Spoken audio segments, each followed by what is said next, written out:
그런데 여기 등장하는 여자들이 전혀 긍정적이지 못한 하자 있는 사람들이에요. 왜 족보에다가 예수님의 그 아픈 이야기, 그 집안의 아픈 역사를 왜 다 적었느냐고요.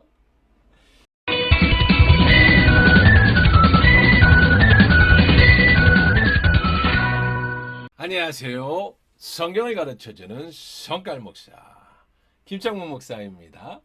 히브리 문화를 알면 성경이 보입니다. 성경을 바로 알기 위해서는 히브리 문화를 배우는 게 참 중요하죠. 오늘은 그 첫 번째 시간으로 예수님의 족보에 숨겨진 비밀을 한번 파헤쳐 보려고 합니다. 족보에 비밀이 숨겨져 있다고요? 여러분은 어느 집안 사람입니까? 제가 살면서 만나본 사람 중에 당신 집안 좋은 집안이요? 물어보면 다 양반 집안이래요. 양반 집안이 아닌 사람을 제가 본 적이 없습니다. 저 자료를 한번 찾아보니까요. 이 우리나라의 울산의 예를 보면 1729년 영조 5년 그때는요. 계층 구조를 살펴볼 때 양반이 26%, 상민이 그냥 일반 백성입니다. 60%, 노비가 14%였대요. 그런데요. 그러고 나서 다시 1867년 고종 4년에 조사한 내용을 보니까요. 그 몇 년 사이에 양반이 64.5%로 급격하게 올랐어요. 26%에서. 상민은 34%, 노비가 0.5%로 바뀌었답니다. 전 국민의 양반화. 2023년, 2024년 여러분 우리 주변의 양반은 몇 퍼센트일까요? 100% 아니겠습니까? 옛부터 가문을 중시하는 집안에는요 족보가 있었습니다. 그 족보는 그 집안의 내력과 정통성을 보여주는 자료죠. 그 집의 증거이고 족보가 있다는 말은 자신의 집이 명문 가문이라는 의미예요.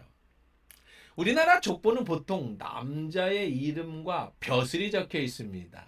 그래서 족보를 보면 이 집이 왕가의 가문인지 양반의 가문인지를 판단합니다. 사람들은 다 자기 조상들을 미화시키지 않겠습니까?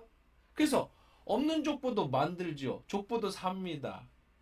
그러다 보니까 양반이 다 돼버린 겁니다.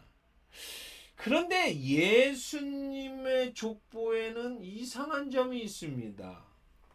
어떤 이상한 것이 숨겨져 있는데요. 그럼 예수님의 족보에는 무엇이 숨겨져 있을까?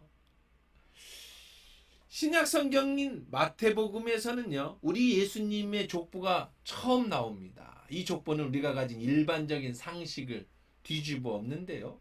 우선 이 족보에는 여자의 이름이 몇 명 등장합니다.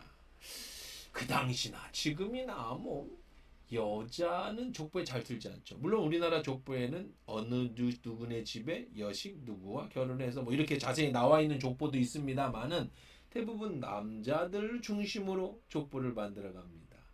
히브리인들도 다르지 않았습니다. 그런데 예수님의 족보에는 신기하게 여자의 이름이 등장을 합니다. 그렇다고 다 등장은 하는 것이 아니라 중요한 여자들의 이름이 등장을 합니다. 그런데 여기 등장하는 여자들이 전혀 긍정적이지 못한 하자 있는 사람들이에요. 3절에 보면 유다는 다말에게서 베레스와 세레를 낳고 5절에 보아스는 루색에서 오벳을 낳고 또 살문은 라합에게서 보아스를 낳고 다윗은 우리아의 아내에게서 솔로몬을 낳고 다말 여기 나와 있는 여자들 볼게요. 유다와 다말을 통해 베레스와 세레를 낳았다. 근데 그 다말이 누구냐면 자기 시아버지인 유다를 유혹해서 자식을 낳은 여자예요. 이건 아침 드라마도 그런 내용 나오면은 이건 심의, 불합격, 탈락이. 이 시아버지하고 며느리하고 이게 무슨 삼류 소설입니까? 보아스의 아내 룻은요, 피를 중요시하는 이스라엘의 사회에서 모압 여자입니다. 주적이에요. 그런 나라의 여자에게서 아이를 낳았다. 예수님의 족보에 들었다. 라합은 누구예요? 기생, 창녀. 다윗은 좀 더 심각하죠. 다윗은 아예 대놓고 우리아의 아내에게서 솔로몬을 낳아. 남의 여자에게서 아들을 낳았다. 가늠해서 남자를 우리아를 죽이고. 아니 족보에 왜 그런 얘기를 다 적었을까요? 왜 족보에 가문의 상처와 치부를 다 드러내느냐고요? 왜 족보에다가 예수님의 그 아픈 이야기, 그 집안의 아픈 역사를 왜 다 적었느냐고요? 예수님의 역사를 지우고 싶지 않았을까요? 이름 멋있잖아요. 아브라함과 다윗의 자손 예수 그리스도의 세계라. 누가 누구를 낳고 이 집안은 명문 집안으로 대대로 왕가로 대부분 다 그런데 무슨 창녀도 등장하고 무슨 페륜도 등장하고. 여러분, 예수님의 족보에 이런 걸 적은 것은요, 예수님이 왕가라는 것을 전해주기 위해서 성경을 쓴 게 아니라 예수님도 우리와 똑같은, 아니면 우리보다 더 상처가 있고 아픔이 있는 집안의 사람이라는 것을 얘기해 주는 거예요. 예수님이 금수저라서 우리가 감히 상상할 수 없고 우리가 상정할 수 없는 그런 분이 아니시라, 내가 당한 아픔, 우리 집안에 숨기고 싶은 슬픈 역사와 그런 아픔, 그 모든 것을 다 가지고 태어나신 분이다. 그러니 우리의 슬픔과 아픔을 다 하실 수 있는 분이라는 거예요. 또 하나는요, 예수님의 족보에 신기한 비밀이 있는데 그것은 3번이나 바벨론에 사로잡혀간 후라는 시간을 명시합니다. 바벨론에 사로잡혀간, 이 바벨론에 사로잡혀간 것은요, 우리나라가 일제 치하에 그 참 슬픔, 아픔을 겪었던 것이에요. 비굴하고 비통한 그런 우리들의 역사죠. 근데 그 3번이나 바벨론에 사로잡혀간 사건, 그것을 족보에 적었다는 건 뭡니까? 바로 이 집안은 그 모든 사품, 아픔, 고통을 다 겪었다. 우리 집으로 얘기하면 일정시대 창씨개명도 하고, 일정시대 때 또 이제 신사참배, 이런 아픔도 겪었던 그런 집안이라는 거. 또 있어요. 예수님의 족보를 읽다 보면 비밀이 하나 숨겨져 있는데 그것은 뭐냐면은요, 예수님의 족보에 보면 전부 남자가 남자를 낳습니다. 누가 누구를 낳고 누가를 낳고. 여자가 낳았지만 그래도 남자 누가 누구를 낳았다라고 적지요. 그런데 예수님은 1장 16절, 야곱은 마리아의 남편 요셉을 낳으니 마리아에게서 그리스도라 칭하는 예수가 나시니라. 예수님만 마리아에게서 그리스도라 칭하는 예수가 나셨다. 요셉이 낳았다고 안 하고 마리아가 낳았다고 했어요. 왜 그랬을까요? 아마 다들 알고 계시겠죠? 맞습니다. 예수님은 요셉의 씨로 낳으신 분이 아니에요. 여자의 몸에서 태어나신 인간이셨지만 그 아버지 요셉의 씨를 받지 아니하고 성령에 의해서 잉태되신 분이라는 거예요. 그래서 유일하게 예수님만 엄마 마리아가 낳았다고 얘기를 합니다. 여자에게서 낳았다라는 거죠. 이게 무슨 의미가 있을까? 인간은 모든 죄와 아픔은 다 피로 유전됩니다. 아담과 하와가 범죄한 그 범죄로 지금까지 모든 예수님 때까지 다 범죄를 가지고 태어났습니다.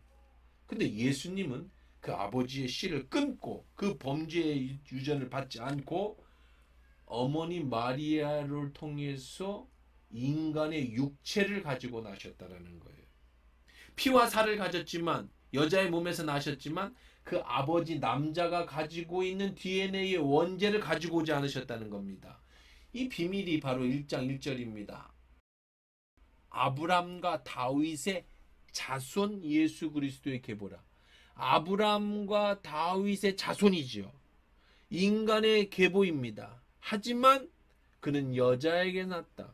완벽한 사람의 계보에서 나셨지만 그러나 예수 그리스도는 영으로 오신 하나님에 의해서 성령에 의해서 잉태되신 그리스도다. 그리스도라는 말은 기름 부음을 받았다라는 뜻이에요. 그 기름 부음을 받았다. 다시 말해서 하나님으로부터 기름 부음을 받은 하나님이신 예수님이 인간 마리아의 몸에서 완벽한 인간으로 나셨다라는 것을 설명해 주고 있는 겁니다. 이게 어떻게 가능해요, 목사님? 이거 말이 됩니까? 어떻게 완벽한 인간이 있는데 죄는 안 가져오고 또 어떻게 하나님이시고, 이게 신비예요. 이게 삼위일체의 비밀입니다. 예수님은 완벽한 우리와 똑같은 아픔과 슬픔을 다 가진 집안에서 오셨지만 그는 하나님이시다. 왜 그래야 될까요? 그래야 저의 여러분의 죄를 대신 다 짊어지실 수 있는 거예요.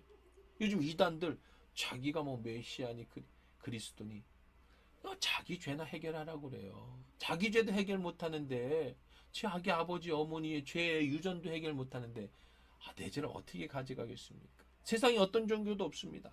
오직 예수 그리스도만 나의 죄를 다 짊어지실 수 있는 그 비밀이 바로 족보에 숨겨져 있는 겁니다. 여자의 몸에서 태어난 완전하신 예수, 인간 예수. 하지만 그분은 하나님이시기에 죄가 없으셔서 우리의 죄를 다 대신 치실 수 있는 분. 완전한 인간이시면서 완전한 하나님. 비밀, 바로 신비죠. 예수님 내 죄를 용서하시고 내 문제를 해결해 주실 수 있는 유일한 분입니다. 만약 예수님 우리와 똑같은 그저 인간으로 오셨다면 자기 죄도 해결하실 수 없는 분인데 나의 상처를 어떻게 해결했겠습니까?